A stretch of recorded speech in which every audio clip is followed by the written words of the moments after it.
Hello friends, welcome back in daily current affairs of Himachal Pradesh. तो आज हम डिस्कस करेंगे 7 जुलाई 2020 के करंट अफेयर्स। और इस सेशन के एंड में हम कुछ क्वेश्चन भी प्रैक्टिस करेंगे जो कि इस डिस्कशन पे बेस्ड होंगे। और अगर आपको इस सेशन की पीडीएफ चाहिए तो आप मेरे टेलीग्राम चैनल से ले सकते हैं, जिसका लिंक मैं डिस्क्रिप्शन बॉक्स में दिया हुआ है, या फिर आप टेलीग्राम में सर्च कर सकते हैं हिमाचल सक्सेस बुक, और वहाँ पर भी आप इस सेशन की पीडीएफ प्राप्त कर सकते हैं। तो स्टार्ट करते हैं हमारी आज की डिस्कशन। नंबर फर्स्ट इज जल जीवन मिशन। तो हिमाचल प्रदेश सरकार को केंद्र सरकार द्वारा जल जीवन मिशन के अंतर्गत पहली किश्त जारी की गई है और इसमें लगभग 52.74 करोड़ रुपए जारी किए गए हैं। 52.74 करोड़ रुपए जारी किए गए हैं।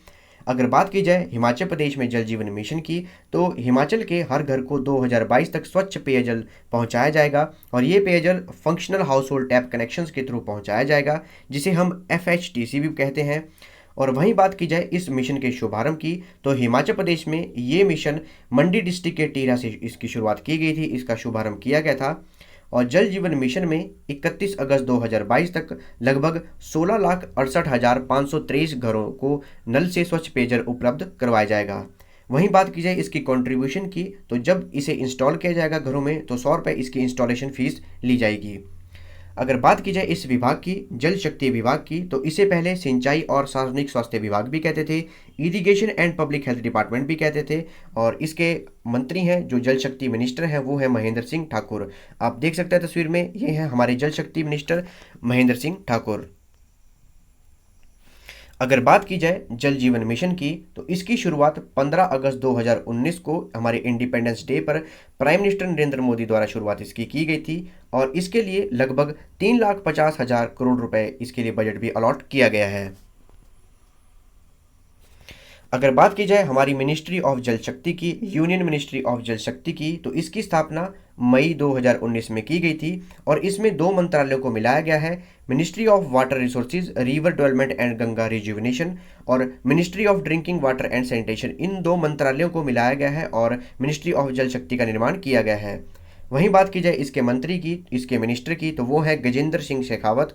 आप देख सकते हैं तस्वीर में, ये है गजेंद्र सिंह शेखावत और इनकी कॉन्स्टिट्यूंसी है जोधपुर, राजस्थान। नेक्स्ट इज राज्य स्तरीय ऑनलाइन शतरंज प्रतियोगिता, state level online chess championship. तो राज्य स्तरीय ऑनलाइन शतरंज प्रतियोगिता में जिला शिमला ने प्रथम स्थान हासिल किया है। जिला शिमला ने यह शतरंज प्रतियोगिता जीती है और लगातार दूसरी बार जिला शिमला की टीम ने यह चैंपियनशिप जीती है और उन्होंने इस वर्ष 166 अंक प्राप्त किए और पहला स्थान प्राप्त किया। वहीं बात की जाए दूसरे स्थान की, तो जिला मंडी की टीम ने दूसरा स्थान प्राप्त किया और उन्हें 142 अंक हासिल हुए। नेक्स्ट इज गांव में बुजुर्गों के लिए 10 करोड़ की लागत से बनेंगे 100 पार्क।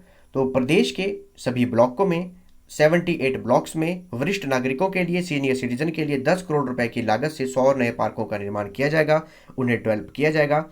और इन पार्कों के निर्माण के लिए 10 जिलों में जगह को चयन किया गया है, उन्हें चिन्हित किया गया है और लगभग 1 से 2 बीघा जमीन पर ये पार्क डेवलप किए जाएंगे। वहीं बात की जाए इन पार्कों के बनाने की डेवलपमेंट की लक्ष्य की, तो दिसंबर 2021 तक इन्हें डेवलप करने का लक्ष्य रखा गया है।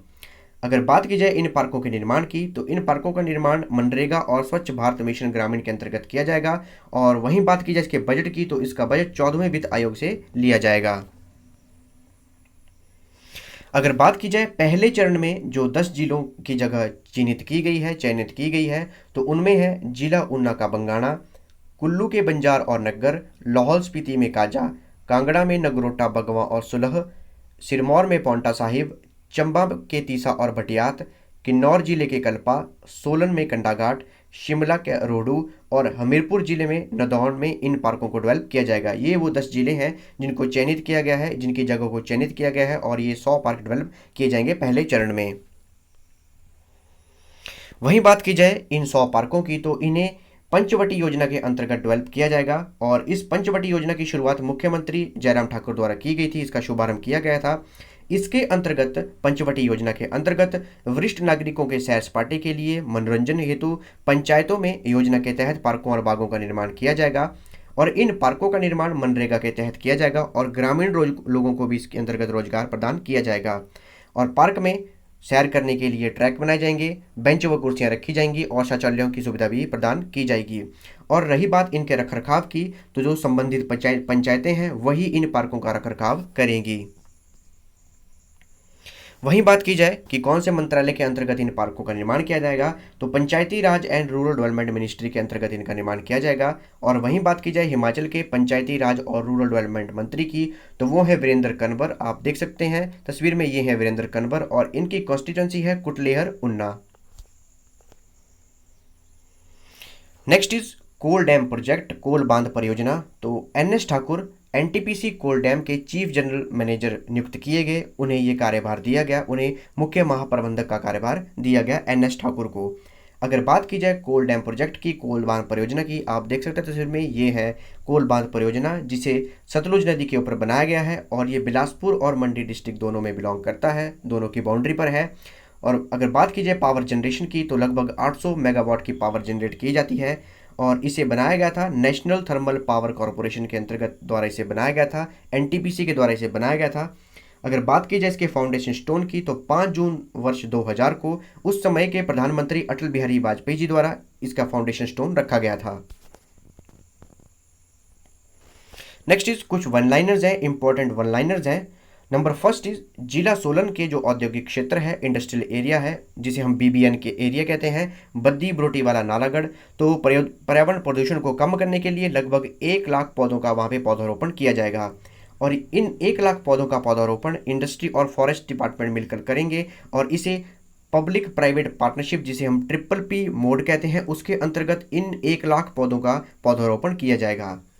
Number second is Himachal Pradesh सरकार द्वारा लगभग 2.81 लाख हेक्टेयर क्षेत्र को इरिगेशन फैसिलिटीज के अंतर्गत लाया गया है, सिंचाई सुविधाओं के अंतर्गत लाया गया है। तो ये थी हमारी आज की डिस्कशन। रिवाइज करते हैं हमने क्या क्या डिस्कस किया। सबसे पहले हमने डिस्कस किया जल जीवन मिशन के बारे में। नंबर सेकंड हमने डिस्कस किया राज्य स्तरीय ऑनलाइन शतरंज प्रतियोगिता के बारे में। नंबर थर्ड हमने डिस्कस किया पंचवटी योजना के अंतर्गत जो 100 पार्क बनाए जाएंगे उन्हें डेवलप किया जाएगा। नंबर फोर्थ हमने डिस्कस किया कोल डैम प्रोजेक्ट के बारे में।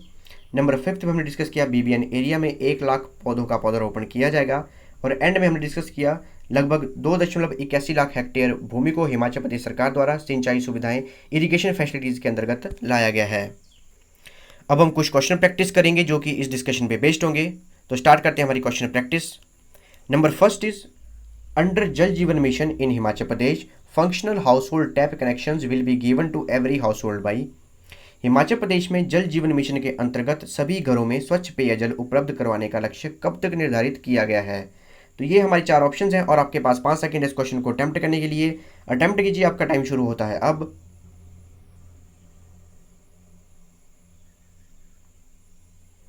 आइए देखते हैं इसका करेक्ट आंसर। इसका करेक्ट आंसर है ऑप्शन सी 2022। तो 2022 तक हिमाचल प्रदेश में जल जीवन मिशन के अंतर्गत सभी घरों में स्वच्छ पेयजल उपलब्ध करवाया जाएगा। Second question is in Himachal Pradesh state level online chess championship is won by which district. Himachal Pradesh में राज्य स्तरीय ऑनलाइन शतरंज प्रतियोगिता कौन सी जिला द्वारा जीती गई है। तो ये हमारे पास 4 ऑप्शन हैं और आपके पास 5 सेकंड इस क्वेश्चन को अटेम्प्ट करने के लिए। अटेम्प्ट कीजिए, आपका टाइम शुरू होता है अब।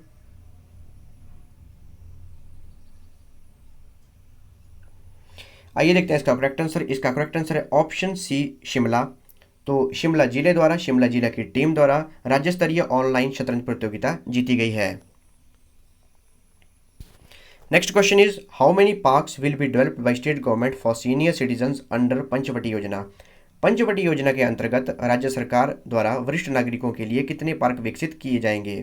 तो ये हमारे पास 4 ऑप्शंस हैं और आपके पास 5 सेकंड इस क्वेश्चन को अटेम्प्ट करने के लिए। अटेम्प्ट कीजिए, आपका टाइम शुरू होता है अब।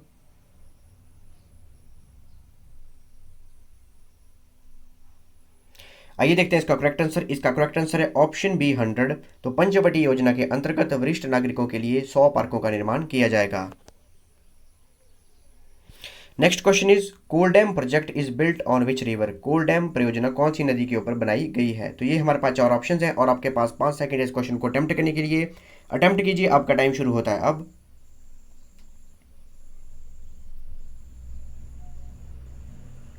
आइए देखते हैं इसका करेक्ट आंसर। इसका करेक्ट आंसर है ऑप्शन बी सतलुज। कोल डैम परियोजना, कोल डैम प्रोजेक्ट सतलुज नदी के ऊपर बनाया गया है। Next question is how much area is considered for irrigation facilities by state government. Himachal Pradesh सरकार द्वारा सिंचाई सुविधाओं के लिए कितना क्षेत्रगत उसके अंतर्गत लाया गया है। तो ये हमारे पास 4 ऑप्शंस हैं और आपके पास 5 सेकंड इस क्वेश्चन को अटेम्प्ट करने के लिए। अटेम्प्ट कीजिए, आपका टाइम शुरू होता है अब।